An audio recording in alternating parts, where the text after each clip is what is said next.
So remember we talked about duration, and we actually finished that section on duration. And then we started the section on convexity. Clearly, these two concepts are related. And don't forget the motivation, right? Why would we want to think about duration and convexity? Well, because we want to think about interest rate risk. To be more specific, we want to understand how bond price changes if interest rate changes, right? So that's the purpose here. Then the definition of duration is as follows. Essentially, you will just calculate the weighted average of maturities of each cash flows.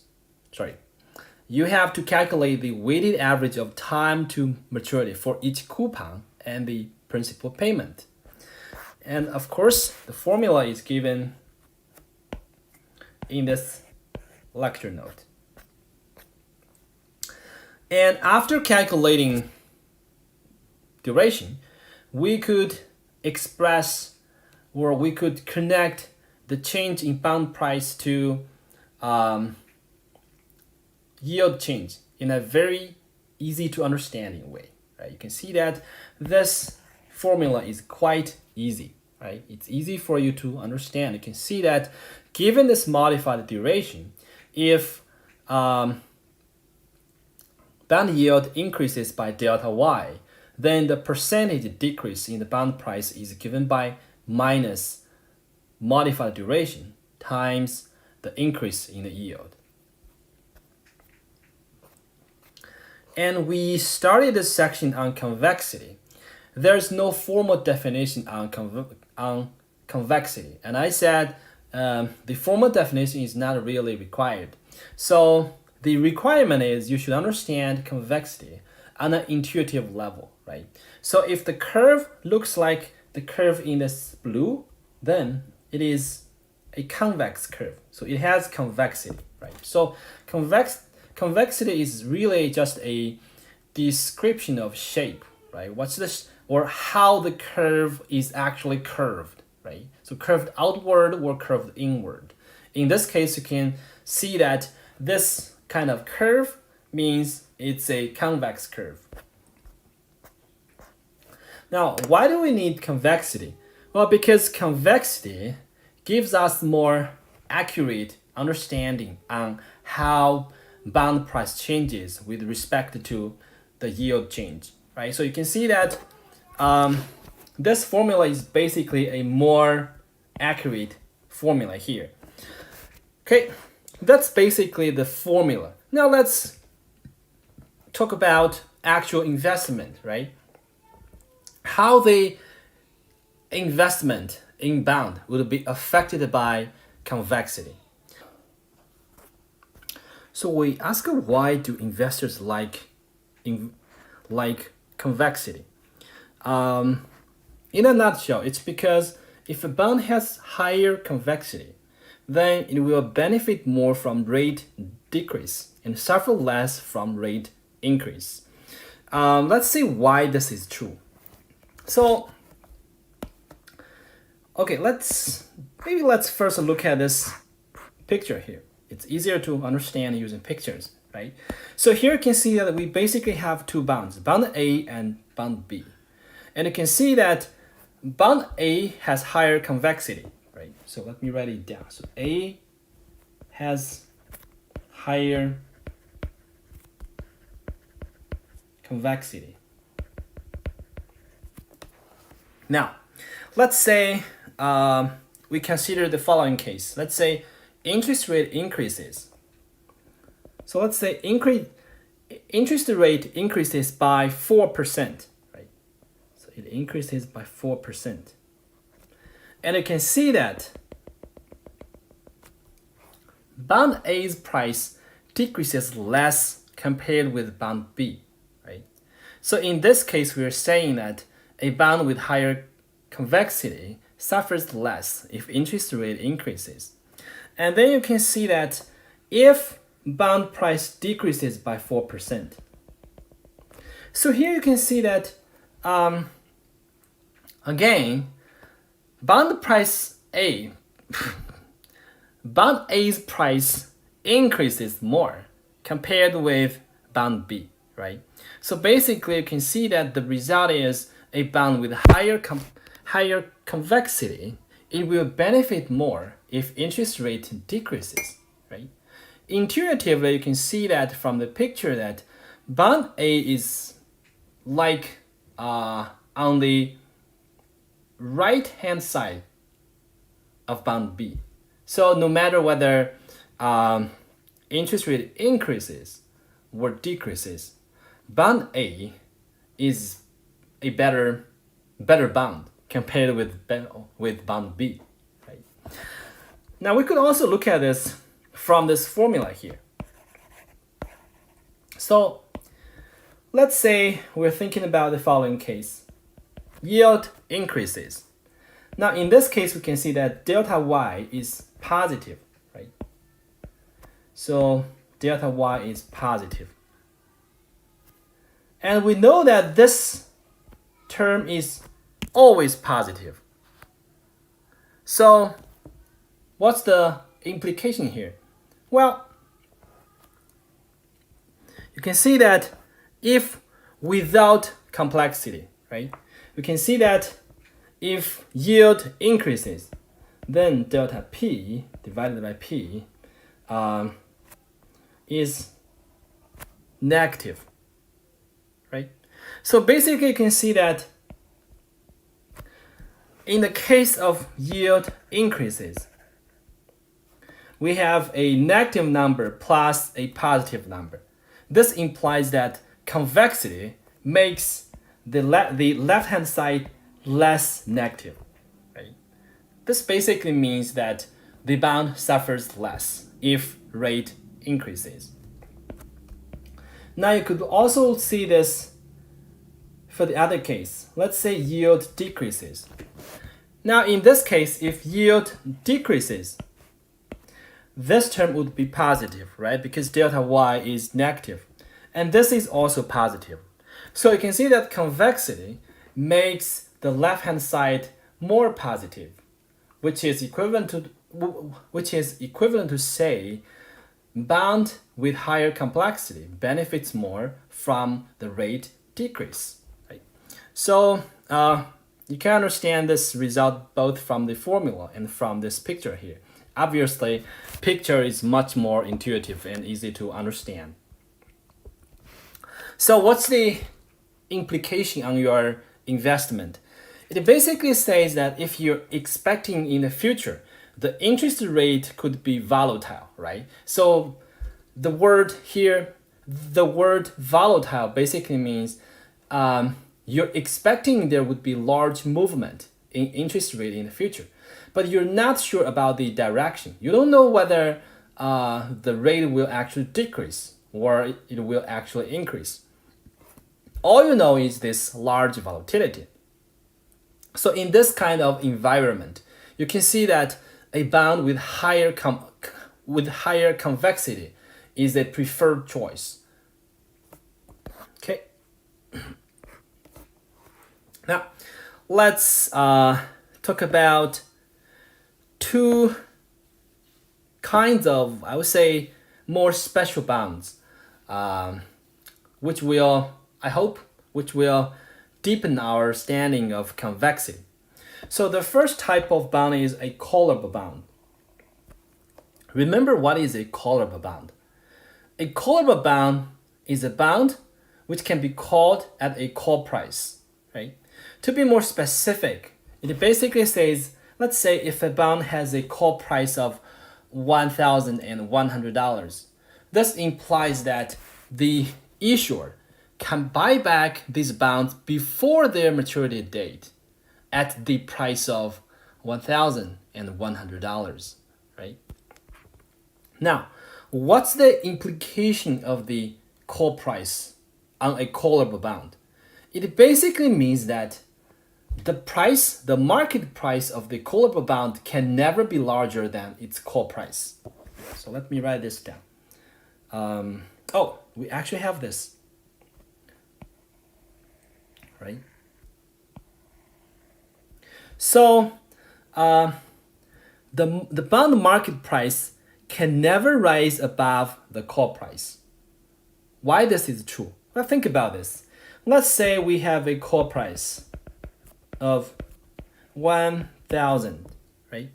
Let's say the market price is 800. Now, think about this. Will the issuer of the bond wants to buy back the bond at the call price? The issuer doesn't want to do that, right?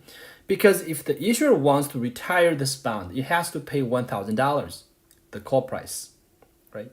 So it is possible the bond will have a market price of $800. Now let's say a different market price. Let's say we consider a different market price of $1,200. Is it possible the bond will have a high market price like this? Well, it's not possible, because you can see that the call price is 1,000, which means the issuer can buy back these bonds before their maturity dates at a price of 1,000, right?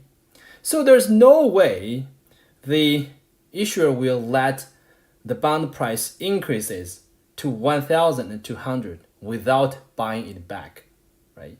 Think about this. If the market price increases to $1,001, then the issuer will have the incentive to buy back these bonds, because obviously the market price is higher compared with the call price. So the issuer can buy back these bonds at $1,000 and earn this $1 profit, right? So it's actually quite easy to understand why the call price will put a ceiling on the bond's market price. And the interesting result is not just about the ceiling here. It's about the shape of the bond price curve. So here you can see that we're looking at a bond price curve for a callable bond. And then the horizontal axis gives you about, the horizontal axis is about interest rate. So you can see that there are basically two regions here. So at this region, when interest rate was high, then the bond has positive convexity, right? Now, interestingly, if interest rate becomes lower on this left region, the callable bond will have negative convexity. What's the implication of negative convexity? It basically means, it's basically the opposite of the positive convexity, right? So if a bond has negative convexity, then it will suffer more if interest rate increases, and it will benefit less if interest rate decreases. It's exactly the opposite of the positive convexity.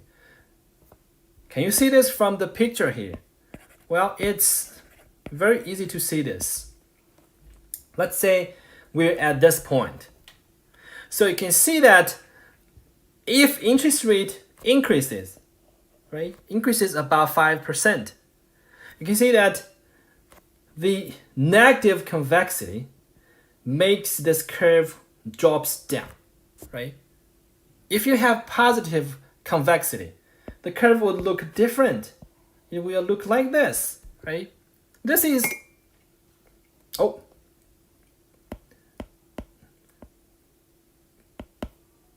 sorry. Let me draw a better curve. It will actually look like this, right? In this case, you still have this convexity. You can see that if you have positive convexity, then the curve will look like the dark blue curve here. You can see that the bond price will not drop too much because of the increase in the interest rate. And you could also see this if you examine the case when interest rate decreases, right? So here, if interest rate decreases, you can see that, well, if you have negative convexity, then the curve will look like this, right? So basically, you can see that the bond price drops a lot. And if you have positive convexity, it will look like this. So you can see that the bond price will actually increase a lot. Okay. I would say don't think too much about this callable bond. What I'm doing here is I just want to let you know that there is this negative convexity, and what is the implication of negative convexity. And I can tell you that the negative convexity stuff on callable bond is not required. Okay. Yeah, maybe I should write not required here. So if you think about duration, how do you calculate duration for a callable bond? It's actually difficult. The reason is if you think about the formula of duration, in that formula, you have to calculate the present value of all the bonds cash flows. How do you calculate the present value of cash flows? Well, the first requirement is you have to know what kind of cash flow you are expecting, right? But for a callable bonds, this is hard because it's possible that the bond will be called at a certain time. So this creates uncertainty in this bond's cash flows. So you really don't know whether you will get the coupon payments in 10 years, right? So there's no way you could just calculate duration according to our previous definition. In industry, the way to calculate the duration for a callable bond is to use the effective duration. So it's essentially a percentage change in bond price divided by the change in the market interest rate. Okay, now let's talk about another negative convexity bond, which is mortgage. To be more specific, we will talk about MBS. Remember what is MBS? It's mortgage-backed securities. Of course, it's a fancy name, but essentially MBS is just a portfolio of mortgages. And I believe everybody knows what is a mortgage, right? So mortgage actually is sort of like a callable bond. Of course, it's a debt. It's not a bond, but it is callable. Why it is callable? Well, because you might know this from your actual life experience. So generally, if interest rate becomes lower, homeowners with a mortgage will want to do this so-called refinancing their mortgage, right? So the first step to refinance their mortgage is they will want to repay the mortgage, right? So this basically means that if it's a 30-year maturity mortgage, then this mortgage can be retired at the end of the 10th year if the homeowner decides to repay this mortgage, right? In this case, you can consider that the homeowner as the issuer of this debt. So here, the call price is essentially the remaining principal value on the loan. If a single mortgage has negative convexity, then you can imagine that the mortgage-backed securities, which is a portfolio of mortgages, MBS will also have negative convexity, right? So that's why you get this shape here, right? Positive convexity here if interest rate is high, and negative convexity here if interest rate is low. This is actually I would say it's an interesting result if you're a investor. Basically, as an investor, you will want positive convexity, and you will actually want to avoid negative convexity. And then you can see that for these callable bonds or for these mortgage-backed securities, you will actually get this benefit of positive convexity if interest rate is higher. However, you will actually suffer from negative convexity if interest rate drops, right? Okay, let's talk about bond investing. Okay, so if you think about investment, when people are talking about investment, most of the time they actually talk about equity investment, right? We talk about how to buy and sell different stocks. But why you don't see a lot of people talk about bond investing? Well, because as a retail investor, you really don't get a lot of chance in bond investing. There are several reasons. I would say I can think about at least two reasons. The first is for bonds, you don't really get a centralized exchange. If you want to invest in equity, then equities are listed in, let's say in Canada, you have this Toronto Stock Exchange, right? So everybody can submit bids and asks there, then they could buy and sell equities. But this is different in the bond world. You don't really get a bond exchange, right? So that's why you don't see a lot of retail investors participating in these bonds. And then the second one is bond actually has very little liquidity. So let's say if you want to buy a bond issued by a certain firm, then it's actually hard for you to find a buyer. And if you want to sell, it's actually hard for you to find a seller. So this low liquidity will generate a higher transactional cost. So that's maybe partially why you don't see a lot of retail investors to invest in bond. So how do you invest in bond? A obvious choice is to buy mutual fund or ETF, right? I guess I have not talked about ETF. So ETF is just exchange. So ETF, so E is exchange, T is traded, right? So it's exchange traded mutual fund. I would say you could consider ETF as a more liquid alternative form of mutual fund. So to invest in bond, generally you will buy a mutual fund which holds a portfolio of different bonds.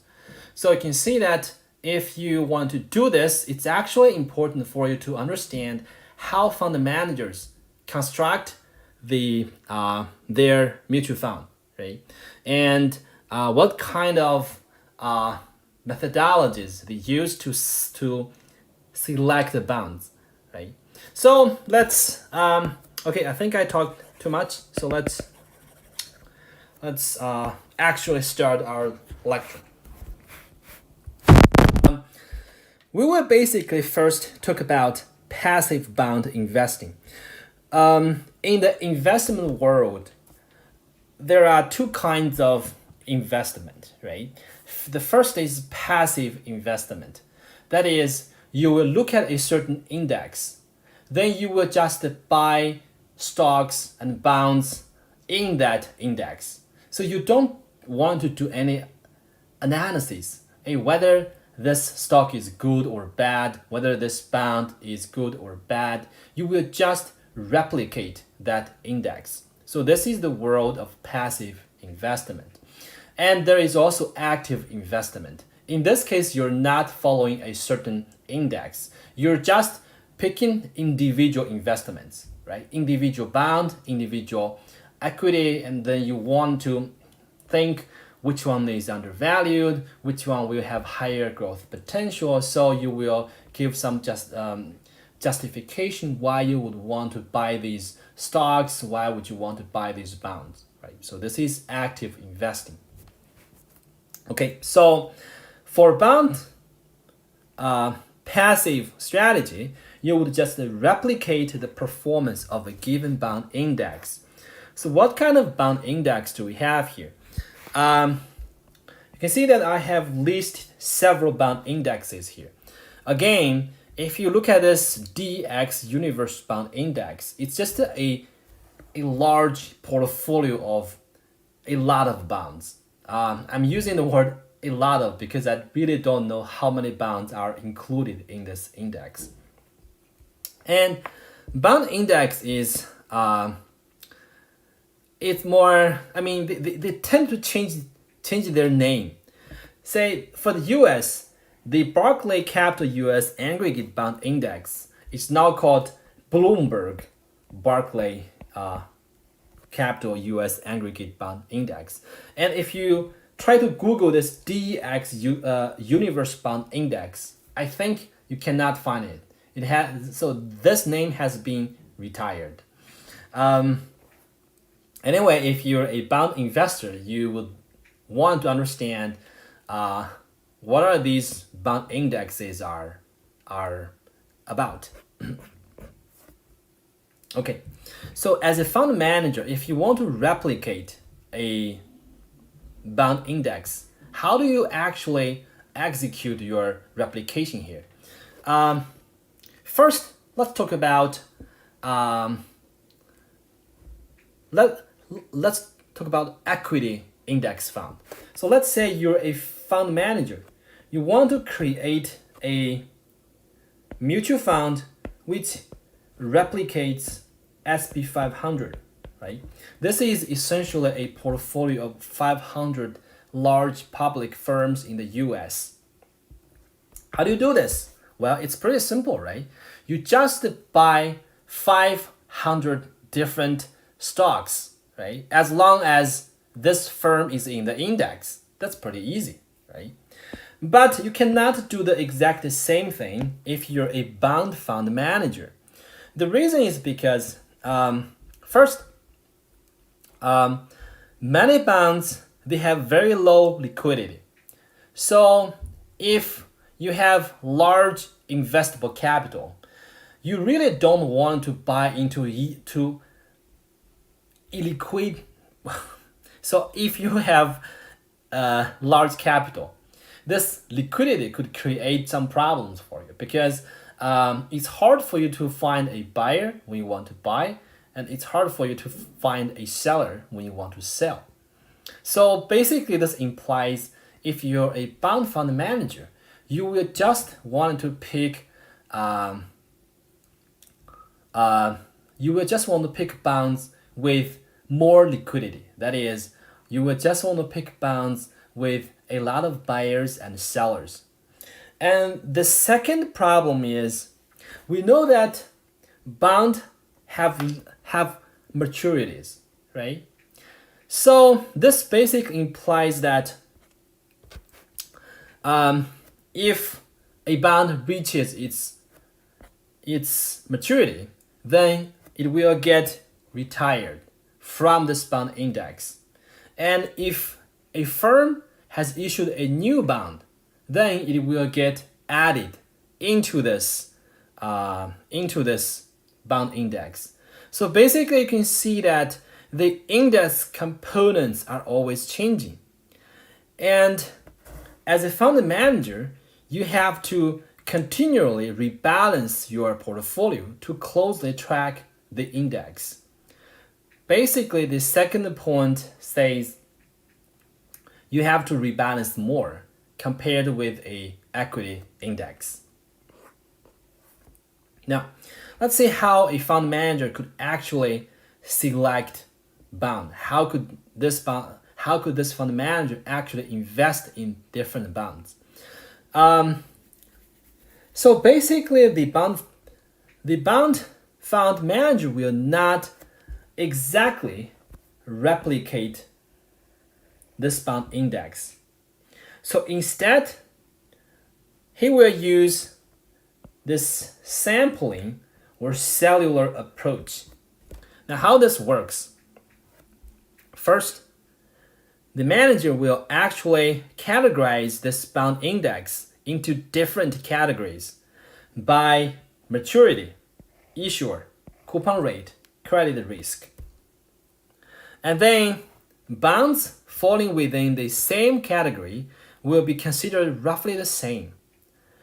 Second step, the percentages of bond falling within each cell will be computed. And then the fund manager can build a bond portfolio with representation for each cell that matches the weight of that cell. Now, let's see this example here.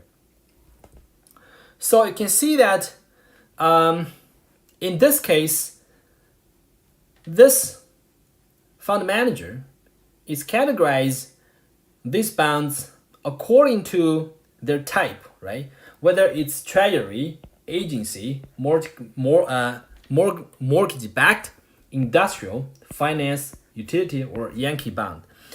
And the second categorization is time to maturity. Okay. So you can see that we will have 1, 2, 3, 4, 5, 6, 7. 1, 2, 3, 4, 5, 6, 7, 8. So we will basically have 56 cells, right? And within each cell, this fund manager will consider the bonds within each cell roughly the same. And then the fund manager will calculate the portfolio weight for each cell, right? For example, if the total market value of the bonds, of all these bonds, is $100, and then the total value of treasury bonds is $12.1, then you can see that the portfolio weight, or the percentage here, is the value of treasury bonds divided by the total value of all these bonds. So now you will get 12.1%, right? Okay. Next, the fund manager will want to think, how could I actually build my bond portfolio? So he would actually use representation. Here the representation means like this. Let's say the bond manager knows the percentage weight of treasury bond is 12.1. This implies this manager should invest 12.1% of his money into treasury bonds. However, maybe he will not buy all these treasury bonds. He will just pick several treasury bonds with high liquidity, right? So this is representation. He would consider these more liquid treasury bonds as representation of this cell, right? Okay, the next is active management. So in the active management process, clearly the fund manager has to be more active, right? Basically, it means that the fund manager has to do some research, and there are two potential profit from this research. First, it's about interest rate forecasting. So the fund manager will forecast how the interest rate will change. If the interest rate is expected to decrease, the fund manager can increase portfolio duration. Why portfolio manager wants to do this? The reason is we have learned if a portfolio has longer duration, then the price change, the bond price change is larger if interest rate changes. So this basically means if a bond has longer duration, then as interest rate declines, the bond price will increase more, right? So you will get higher returns. The second source of profit is about identification of mispricing. So, for example, If a manager think a bond's default premium is too large, then this bond could be underpriced. So how this works, let me give you an example. Let's say the T-bill, right? Let's say the Treasury bill has a interest rate of 3%. And then a BBB rated bond has a yield of, let's say, 8%. So you can see here the default premium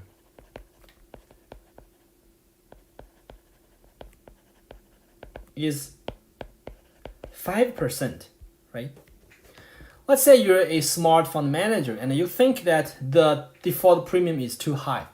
You expect the default premium to drop to 3%. And if your prediction is correct, then the BBB rated bond, its yield will drop from 8% to 6%, right? This basically implies that you expect the yield for this bond will decrease. The price for this bond will increase. So you will get higher returns if this actually happens. Okay, let's further discuss the active bond portfolio management. So the textbook talks about 5 different trades about how could you benefit from this active bond management. The first is called substitution. So basically, if you think there is mispricing in 2 bonds, then you will exchange one bond for a different bond. I know the wording here looks kind of ambiguous. Let's see this example. It will definitely give you a clear idea of what is a substitution. So let's say you're interested in investing in bonds from car manufacturers. So you're thinking about Toyota and Honda, right? And both of these firms, they have issued 20-year maturity bond, and they have the same coupon rate, 6% coupon rate. However, for Toyota, it has a yield of 6.05%, and for Honda, its bond has a yield 6.15. Right? So these are yield. Now, you want to think about this, right? Because you would consider Toyota and Honda as roughly the same company. So you think their credit risk should be the same. And now you would think, okay, if Toyota and Honda have the same credit risk, then the yield on their bonds should be the same, right? However, here you can see that Honda's yield is actually too high compared with Toyota's. So if Honda's yield is high, it implies Honda's bond price is too low. So you can consider this Honda bond as underpriced. So what you will do is you will sell this Toyota bond and you will buy this underpriced Honda bond. So in this case, you can see it's sort of like a substitution, right? That is, your substitute Toyota bond with Honda bond. Okay, the second type of trade is called Intermarket Spread trade. You want to do this if you think the yield spread between 2 sectors of the bond market is out of line.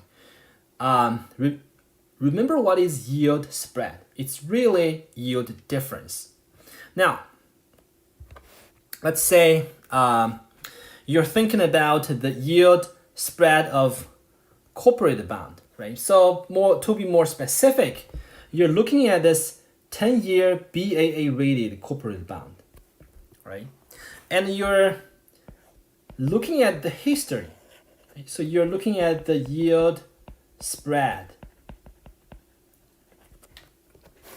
You're looking at the yield spread of the corporate bond versus the 10-year treasury bonds. So you find out from 1990, right? The yield spread was always roughly 2%, right? It's always roughly 2%. Of course, this is a hypothetical case. You cannot get a smooth curve like this. Oops. It's roughly 2%. But now you can see that there is an increase, right? Now you see that the yield spread increases to 3%. Now you want to think about this. If historically the yield spread was like always 2%, then this 3% yield spread is sort of out of line, right? So you would actually expect in the future this 3% will drop back to 2%, right? Now, if the yield spread drops from 3% to 2%, it basically implies the yield on the corporate bond will decrease, right? Again, if spread drops from 3 to 2%, then you can expect the yield on corporate bond will drop. This implies you expect in the future the price of the corporate bond will increase. So in this case, you will actually want to sell your treasury bond and you will use the proceeds to purchase more corporate bond because you expect in the future its price will increase and you will get higher returns. The third one is called rate anticipation trade. I think we have talked about this. So basically, if you think the interest rate will decrease, then you should buy bond with longer duration because we know that if a bond has longer duration, then it is more sensitive to interest rate changes. That is, its bond price will increase more if yield decreases. And we also have this pure yield pickup trade.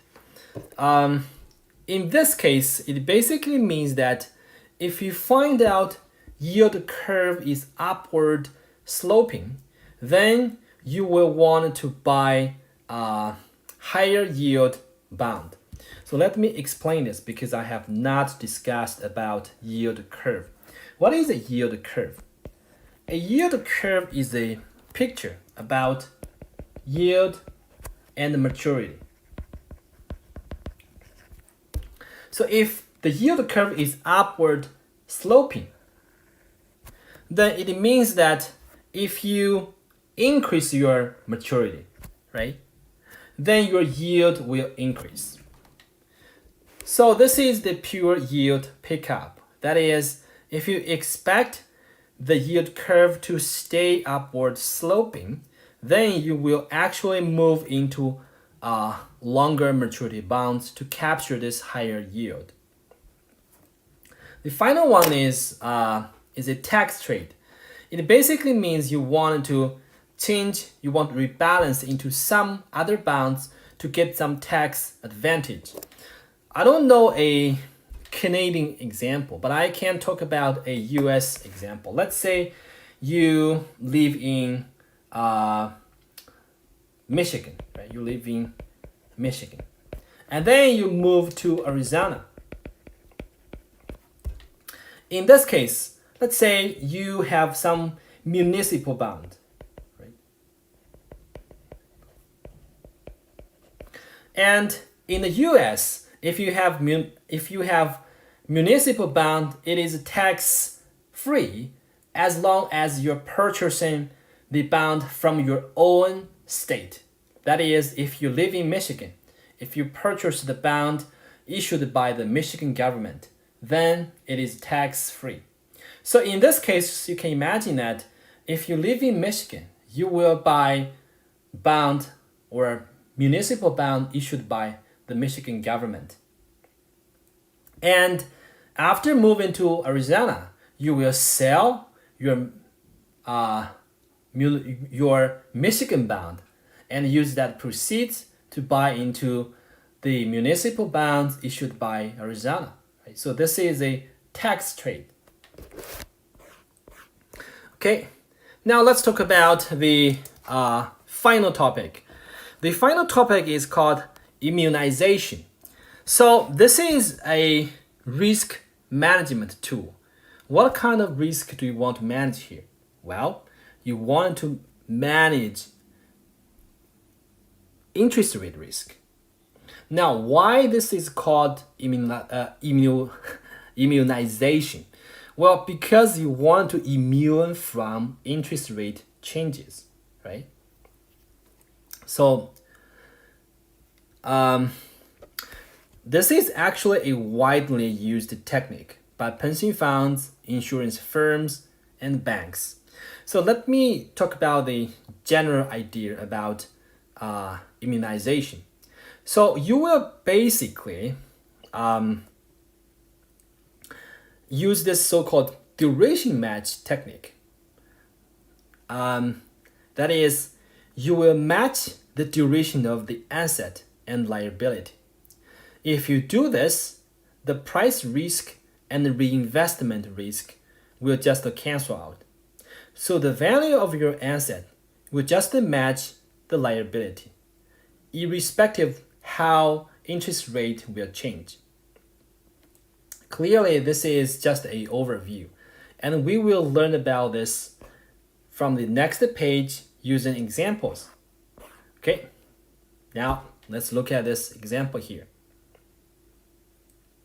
So let's say there is a insurance firm.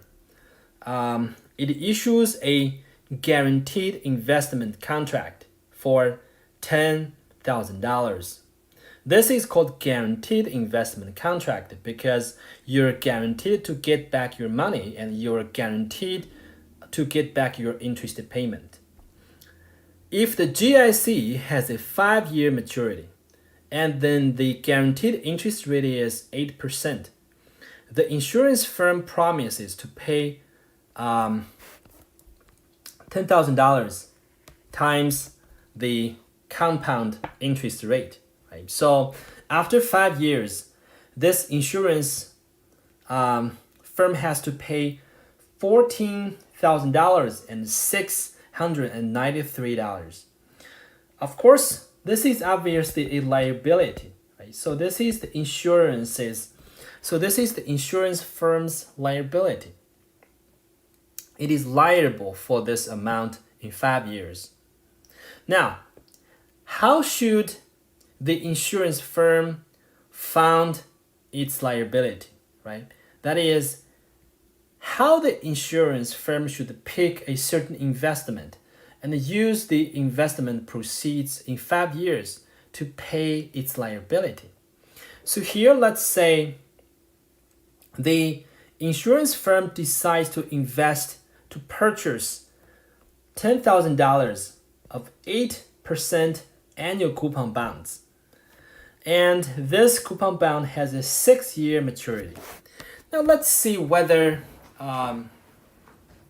the proceeds from this coupon bond can actually pay this insurance firm's liability. So let's first start with the base case. That is, the interest rate stays at 8%. Right?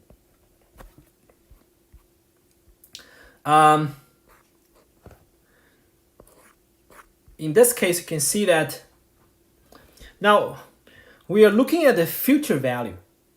We are looking at the future value from this bond investment. Okay, let me clarify this.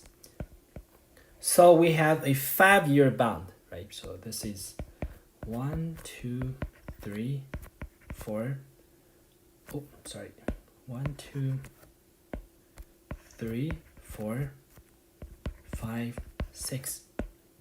So we have a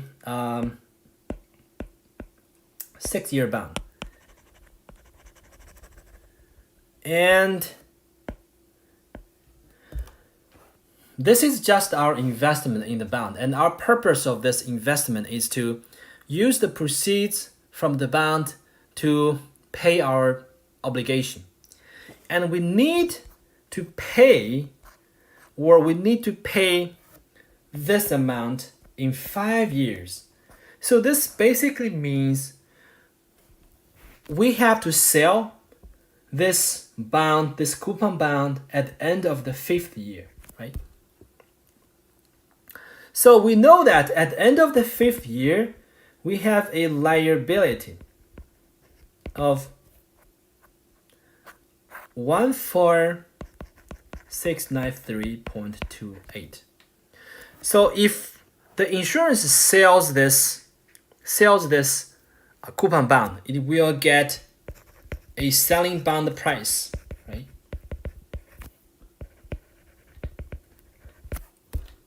And it will also get this accumulated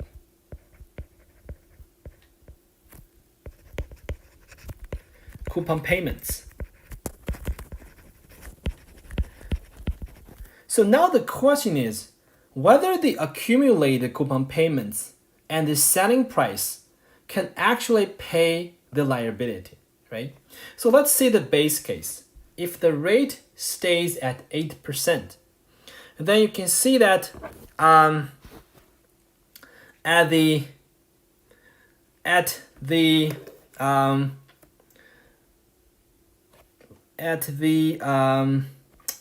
let's see. Okay, basically we're looking at the future value here. So at the end of the 1st year, right? That is here. We still have 4 years to go.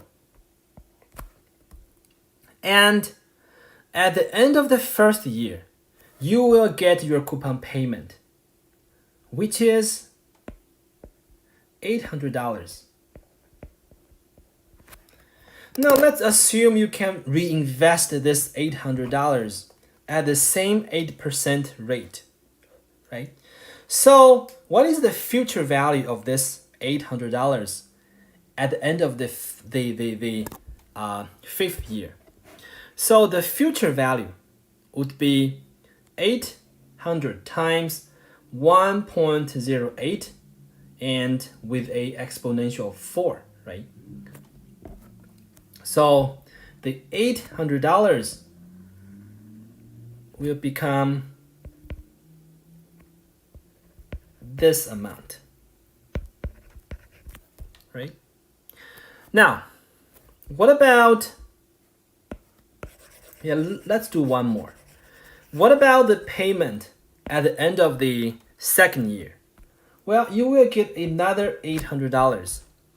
Now you want to think how much money I can get at the end of the 5th year. So now you will use 800 times 1 plus 8% with the exponential of 3. So this will become 1007.77. Of course, you can do the same with other payments, right? For the payment at the end of the 3rd year, it will become 933.13. And for the payment at the end of the 4th year, still it's 800. It will become 864.00. And on the final date, at the end of the 5th year, you will get back your par value, your principal. And you will also get the last coupon payment, right? So here you can see that this is all the money you can get at the end of the 5th year, right? It's essentially this column here. So what is the total money you can get at the end of the 5th year? Well, it's exactly 14693.28, which is equal to your liability. So this is nice, right? It basically means that the proceeds you would receive in the 5th year will precisely cover your liability. Now, let's think about other two cases. The first case is the interest rate actually reduces to 7%, right? And a third case is the interest rate increases to 9%. So we are thinking about these two cases here. Now, you could repeat the same process. And you can see that the the lecture note gives you a very clear process of how to calculate what kind of money you can get at the end of the 5th year. So you can see that if the interest rate decreases to 7%, then the money you can get at the end of the 5th year would be this amount. And if interest rate increases to 9%, the money you can get would be this amount. Now, what kind of focus here we want to have? Well, the focus here is you can see that with this amount of money, right? With this amount of money, you can still cover your liability. To be more specific, it's actually slightly larger than your liability. And with this amount of money, you can still cover your liability. This is nice, right? This basically means as an insurance firm, no matter how the interest rate will change, whether it increases or decreases, you can always fulfill your obligation. You can always pay your liability. You can always return money to those GIC investors, right? So this is immunization. It works like magic. Why? Well, the key here is duration matching. Now, how this duration matching works? Well, first, the investment horizon of your liability, or more accurately, the time horizon of your liability is 5 years, right? Because these GIC investments, right, they have a maturity of 5 years, right? So it's like the duration for this. It's like the duration for your liability is 5 years, and your investment, this 6-year coupon, bond, actually has a duration of almost 5 years. You could actually verify this, right? If you have time, you can actually verify this. So you can see that by investing into the 6-year coupon bond, then we actually have successfully matching the duration of the coupon bond with the duration of our liability. And if durations have been matched, then no matter how interest rate will change, the investment value from the bond after 5 years can always or will almost be the same as the liability. So you can always satisfy the liability here. Now, if you dig this deeper, now you can see that if interest rate decreases, what you can see here is this bond price will increase, right? This is the so-called price risk. And we also have this reinvestment risk. If interest rate decreases, then the investment returns for those coupon bonds will be smaller. So the final payoff or the future value of these coupon payments will be lower. If you can successfully match the duration, then at the end of the 5th year, the price risk and the reinvestment risk will exactly offset each other. So in the end, you can see that the final value will roughly stay the same. The argument here is also true if interest rate increases. Now, if interest rate increases, we can see that the bond price will decrease, right? However, the final value of these coupon payments will increase because reinvestment returns are actually higher now. Again, through duration matching, these two risks will offset with each other. So you will almost get a risk-free result at the end of the 5th year. You will always get this amount, or roughly this amount. Okay. We could also think about this immunization from the perspective of present values, because you can see that in this table, we're looking at future values. Why we're looking at future values here? Because we're looking at the values at the end of the 5th year, right? Instead of looking at instead of looking at future values at the end of the 5th year, we can also look at the present values, right? We can look at the value here, right? At day 0.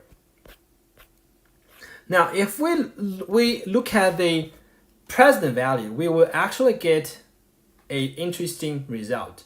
So here, if interest rate is 8%, then the present value of the bond would be $10,000.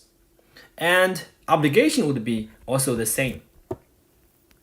Now, what about the case where interest rate decreases to 7%?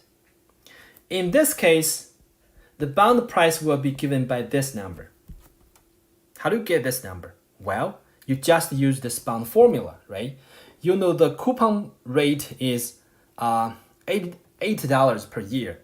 And you will use this 7% as this discount factor to discount those coupon payments, right? So that's how you get the bond price. Now, how do you get this number? You can see that we have a formula here.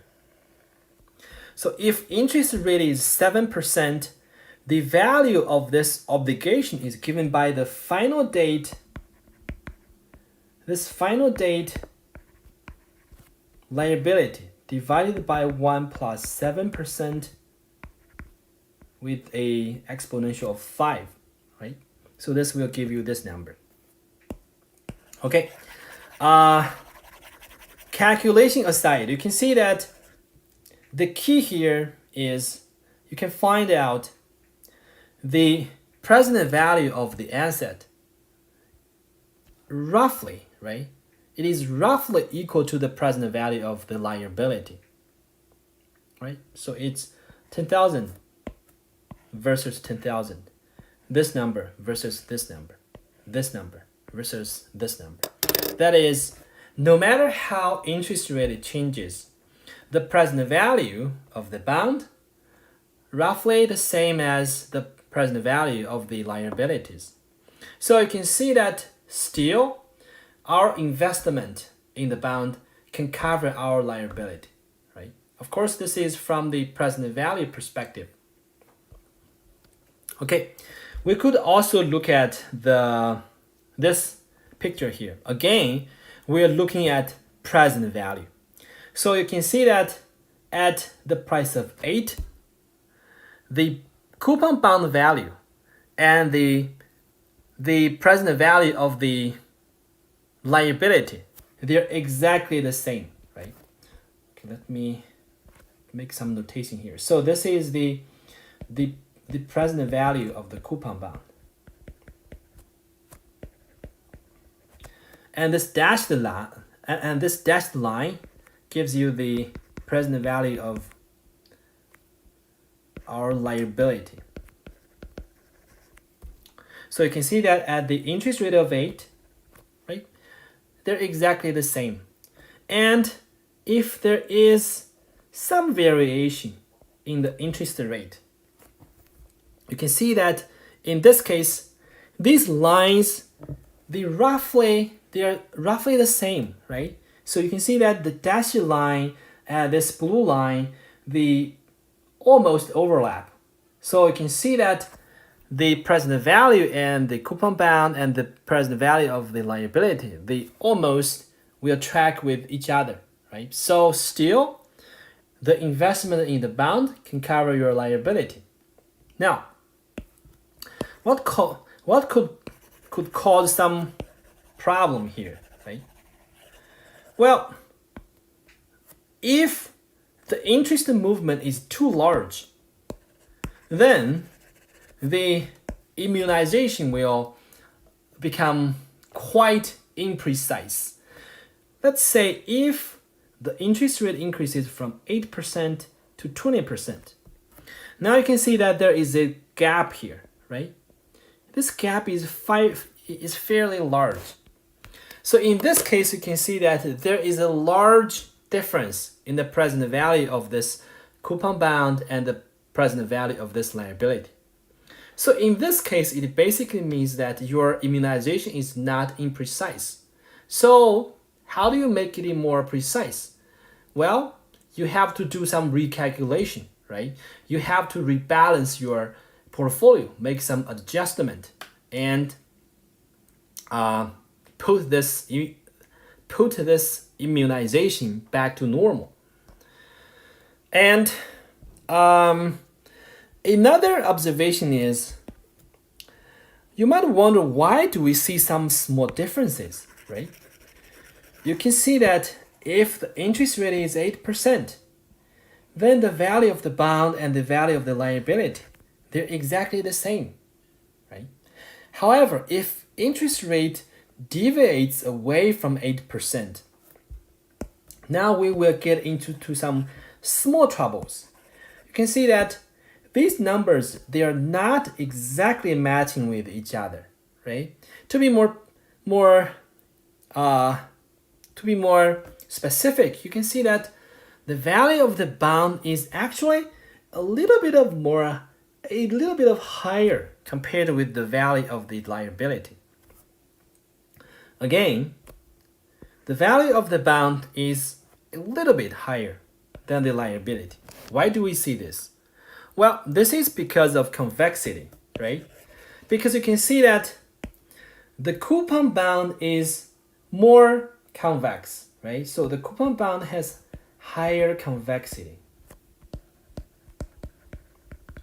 This implies that if interest rate changes, let's say if interest rate decreases, if interest rate increases, in this case, the value of the coupon bond will decrease less compared with the value of the liability. Then if interest rate decreases, then the value of the bond will increase more compared with this liability here, right? So you can see that the value of the coupon bond always fare better compared with the liability. That's why you could see that the value of the bond is always slightly larger compared with the value of the bond. That's why you see the value of the bond is always slightly larger compared with the value of the liability.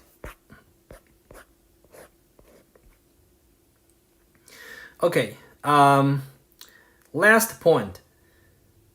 So I have talked about that if there is large interest movement, this implies due to convexity, you have to rebalance your portfolio to put immunization back to normal, right?